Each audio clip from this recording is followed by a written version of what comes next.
Tamis po yan ha, bagong pitas. Wow, duhat. Dito na lang sa ano. Dito nga. Ay, nalaglag yung ano. Baka pwedeng hilingan.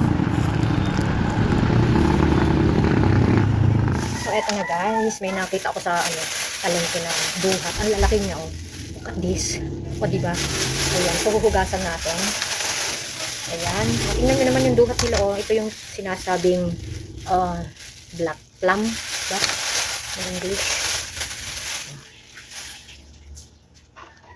So, ayan. Hinuhugasan ko na ang duhat. Tapos sabi nila kakalog-kalugin daw ito sa may asin.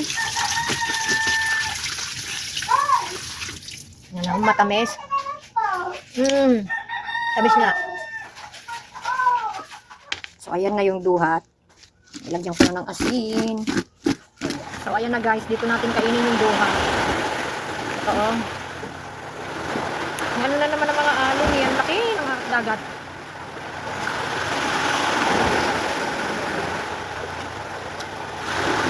Hindi nagustuhan mo.